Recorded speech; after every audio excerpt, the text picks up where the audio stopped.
I spent 15 years being the reliable son, the one who fixed the roof, handled the taxes, and stayed sober. I thought I was earning a place in my family's future. Then, on a random Tuesday, I found the Zillow listing for my parents' house, and I realized I was never a son. I was just the unpaid maintenance man for my brother's inheritance. Here's how it all fell apart. My parents, Ed and Diane, live in a house in northern Pennsylvania. It's a cedar shingled place on 5 acres. It's beautiful, but it's a money pit. I grew up there, and I love that land. My brother Leo is 2 years younger than me. Growing up, the dynamic was, well, if you have a Leo in your family, you know. He wasn't a bad kid. He was just sensitive. He didn't do well with structure. He'd forget to feed the dogs, he'd forget to turn off the lights, he'd crash the lawnmower. My parents always brushed it off with, "Leo's just a free spirit, Mark. You're the strong one. We don't have to worry about you." That phrase, "we don't have to worry about you," is a death sentence for a kid. It means you're invisible. By the time I was 30, I was a civil engineer. I'm married to Elena, who is way more patient than I deserve. Leo, at 28, was still finding himself. He'd go from a graphic design course to a bartending gig to a business opportunity selling high-end supplements. Every time he failed, he'd move back into the basement. About 10 years ago, my dad's back started giving out. He couldn't do the maintenance on the 5 acres anymore. I started driving up every other weekend. I'm not talking about just mowing the lawn. I replaced the water heater in 2018. I spent 3 weekends in the mud fixing the drainage pipes so the basement wouldn't flood. I paid for the materials myself, about $6,000 over a few years, because my parents were on a fixed income. I remember one specific Saturday. I was on the roof, clearing out these thick, rotting leaves from the gutters. It was drizzling, that cold, bone-deep mist. I could see through the kitchen window. Leo was inside, sitting at the table with my mom, laughing and eating pie. I was shivering, my hands were raw, and I felt this weird surge of pride. I thought, I'm the one taking care of them. They know they can count on me. When the time comes, this place will stay in the family because I'm keeping it standing. We had these conversations, or what I thought were conversations. My dad would say, "Mark, I don't know what we'd do without you. This house is your legacy." My mom would pat my hand and say, "You're our rock." There were signs, though, small ones, like how Leo always had a new car he couldn't afford while I was driving a 10-year-old Tacoma, or how my mom would ask me for a little help with their property taxes. Then I'd find out she'd given Leo $500 for a marketing seminar. I'd get annoyed, sure. I'd have these low-level arguments with Elena about it. She'd say, "Mark, they're using you." And I'd get defensive. I'd say, "They're my parents, Elena. They're old. They're just trying to help him get on his feet." I convinced myself that being the good son meant absorbing the unfairness. I thought I was playing the long game. I thought there was a silent contract. I provide the labor and the stability, and in exchange, I'm respected as the head of the family. I was so wrong. The shift started last November. Leo had the big one. He'd invested everything, meaning everything he'd borrowed from friends and my parents, into a boutique gym franchise. It went south in 6 months. He was looking at a massive personal debt, some of it to people who weren't exactly going to wait for a payment plan. The family group chat went quiet. Usually it's my mom sending minion memes or my dad complaining about the deer eating his hostas. For 2 weeks, nothing. I went up there for the usual winterizing weekend. I was blowing out the sprinkler lines. My dad came out to the garage, but he wouldn't look me in the eye. He just stood there, messing with a jar of rusty nails. "Leo's in a spot, Mark," he said. I told him, "Dad, he's always in a spot. He needs to file for bankruptcy and get a job at the warehouse. I can help him with the paperwork." My dad just shook his head. "He's too fragile for that. He can't have that on his record. He's got big ideas." I felt that familiar tightening in my chest. "What are you saying, Dad?" "Nothing," he said. "Just, family has to stick together." I went home that night feeling uneasy. I couldn't sleep. I kept thinking about those drainage pipes I'd laid. I kept thinking about the money I'd put into the new HVAC system last year, $4,000 that Elena and I were supposed to use for a vacation. The turning point happened on a Tuesday. I'm an engineer. I'm a researcher by habit. I was looking at property values in their area because I was thinking about building a small ADU, a mother-in-law suite, on their land so we could move them in and I could stop the 3-hour commute. I opened Zillow. I searched their zip code. And there it was. The cedar shingles. The porch I'd stained 6 months ago. The listing was active. $550,000. My heart didn't just drop. It felt like it turned into lead. I clicked through the photos.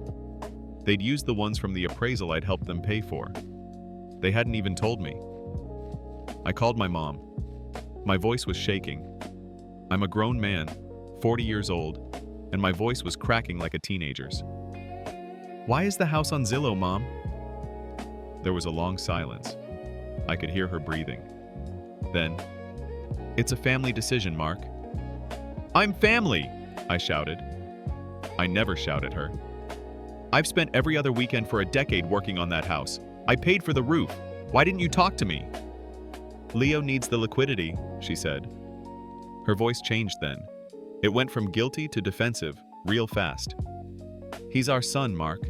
He's in trouble. If we sell, we can pay off his debts and buy a small condo near your aunt in Florida. There will be enough left over to give him a fresh start." "And what about my fresh start?" I asked. "What about the $15,000 in cash and thousands of hours of labor I put into that place?" "You have a good job," she said. It was so cold it stunned me. "You don't need the money. Leo does. We thought you'd be happy for him." I hung up. I didn't even say goodbye. I sat in my office in the dark for 3 hours. Elena came in, saw my face, and just sat on the floor next to my chair. I told her, and she didn't even say, "I told you so." She just held my hand. I spent the next week in a fog. I didn't go to work. I kept checking the listing, watching the views go up. I felt like a ghost watching people bid on my own skin. I felt stupid. That was the main thing. I felt like the world's biggest, most reliable, most useful idiot. I didn't want a big talk. I wanted to hide. But my dad called me on Thursday. He sounded like nothing was wrong. "Hey Mark, the lawn is looking a bit long, and the realtor says we should have the flower beds mulched before the open house on Sunday. Can you swing by?" That was the moment. The imperfect action. I drove up there on Saturday. I didn't bring my tools. I didn't bring my mower. When I pulled into the driveway, Leo's car was there. He was sitting on the porch I'd built, drinking a beer. He waved at me, looking relaxed. The most relaxed I'd seen him in years. Of course he was. His problems were being dissolved by my sweat. I walked up the steps. My stomach was in knots. I had this whole speech prepared, about equity, about respect, about the legal definition of unjust enrichment. Instead, I looked at Leo and said, "You're a parasite." Leo blinked. "Whoa, Mark. Chill. It's just a house." "It's not just a house," I said. "It's my time. It's the weekends I didn't spend with Elena. It's the money we didn't put into our own retirement." My parents came out then. My dad looked angry. "Don't you talk to your brother like that. We're doing what's best for the family." "No," I said. "You're doing what's easiest for you. You're rewarding the person who takes and punishing the person who gives." I looked at my dad. "I want my money back, Dad. The $16,000 for the roof, the HVAC, and the taxes. I have the receipts. I checked with a lawyer friend. I can put a mechanic's lien on this house so fast your head will spin." That was a lie. I hadn't talked to a lawyer. I was bluffing, and my hands were shaking so hard I had to shove them in my pockets. My mom started crying. Not the "I'm sorry" cry, but the "you're being mean to me" cry. "How could you? After everything we did for you. We raised you. We fed you." "And I paid you back in full," I said. "With interest. 10 years of it." It wasn't like a movie. There was no gotcha. Leo just looked at his feet. My dad called me selfish. He actually said that. that I was being selfish for wanting to be compensated for the value I added to the house they were selling to bail out my brother. "I'm not mulching the beds," I said. It felt petty, even as I said it. "And I'm not fixing the leaky faucet in the guest bath. Good luck with the inspection. The electrical in the garage is finicky.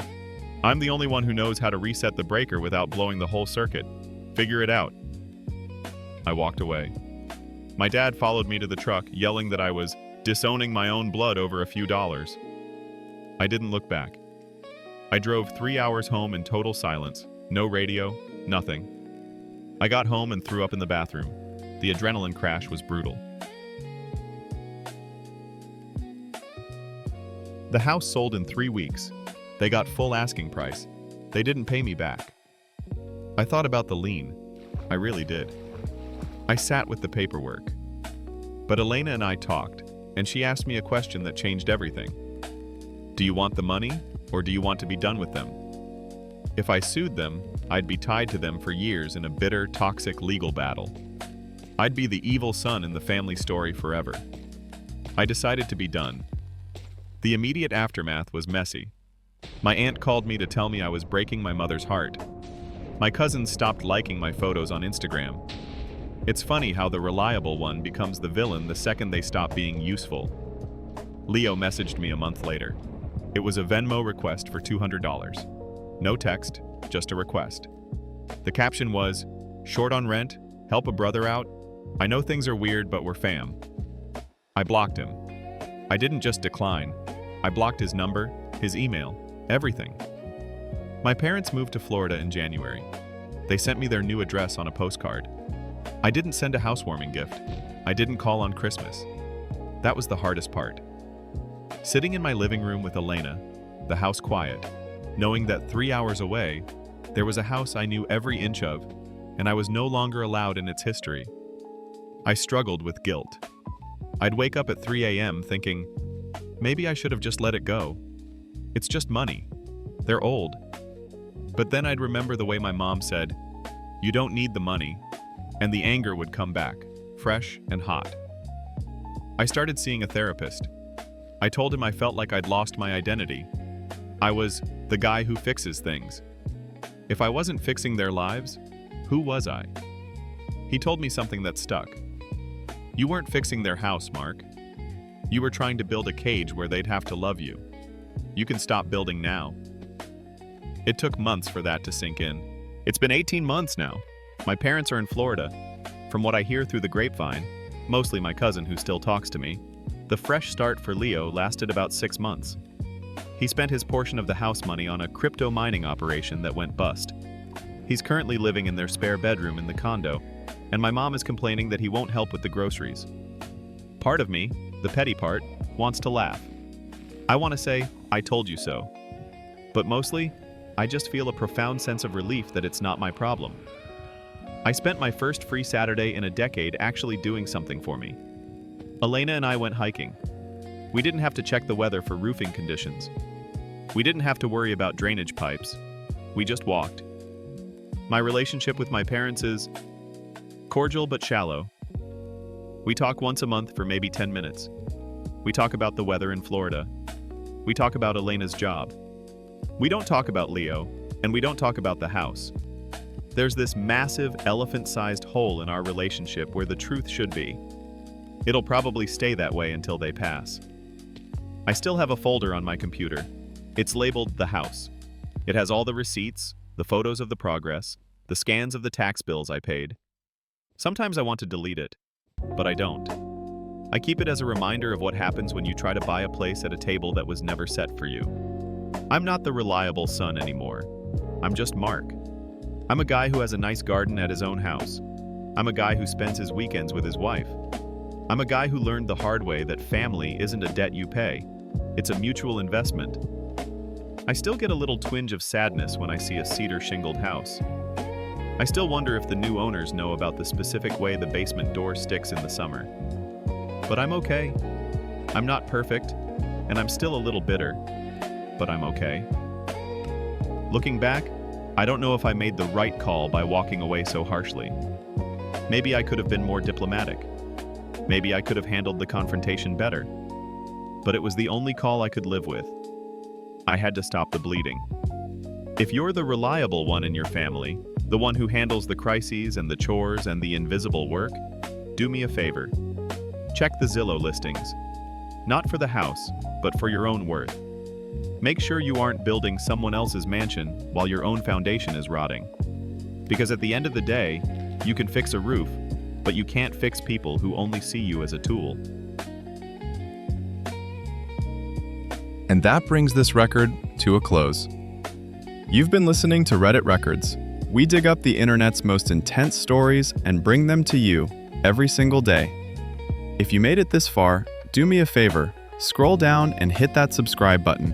It helps the channel more than you know, and it guarantees you won't miss the next video. Thanks for watching. I'll see you in the next entry.